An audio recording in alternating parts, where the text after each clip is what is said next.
Spa ಹೆಸರಿನಲ್ಲಿ ವೇಶ್ಯಾವಾಟಿಕೆ, ಇಬ್ಬರ ಬಂಧನ. ಹೊರ ರಾಜ್ಯದ 5 ಮಹಿಳೆಯರ ರಕ್ಷಣೆ. ಸ್ಪಾ ಹೆಸರಿನಲ್ಲಿ ವೇಶ್ಯಾವಾಟಿಕೆ ನಡೆಸುತ್ತಿದ್ದ ಸ್ಪಾ ಒಂದರ ಮೇಲೆ ಪೊಲೀಸರು ದಾಳಿ ನಡೆಸಿ ಇಬ್ಬರು ಆರೋಪಿಗಳನ್ನು ಬಂಧಿಸಿ 5 ಜನ ಹೊರ ರಾಜ್ಯದ ಮಹಿಳೆಯರನ್ನು ರಕ್ಷಣೆ ಮಾಡಿದ ಘಟನೆ ಬೀದರ್ ನಗರದ ಶಿವನಗರ ಬಡಾವಣೆಯಲ್ಲಿ ಶುಕ್ರವಾರ ತಡರಾತ್ರಿ 12 ಗಂಟೆ ಸುಮಾರಿಗೆ ಜರುಗಿದೆ.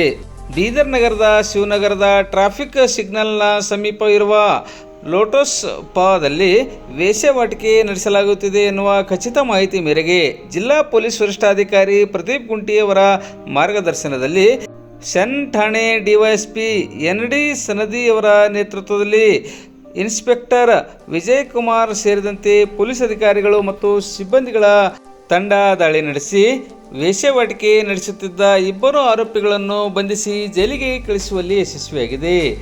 ದಾಳಿ ಸಂದರ್ಭದಲ್ಲಿ ವೇಶ್ಯಾವಾಟಿಕೆಯಲ್ಲಿ ಭಾಗಿಯಾಗಿದ್ದ ಮಹಾರಾಷ್ಟ್ರದ ಇಬ್ಬರು, ಅಸ್ಸಾಂನ ಒಬ್ಬರು, ಹರಿಯಾಣದ ಒಬ್ಬರು ಹಾಗೂ ಮಧ್ಯಪ್ರದೇಶದ ಓರ್ವ ಯುವತಿ ಸೇರಿದಂತೆ ಒಟ್ಟು 5 ಜನ ಯುವತಿಯರನ್ನು ರಕ್ಷಣೆ ಮಾಡಲಾಗಿದೆ.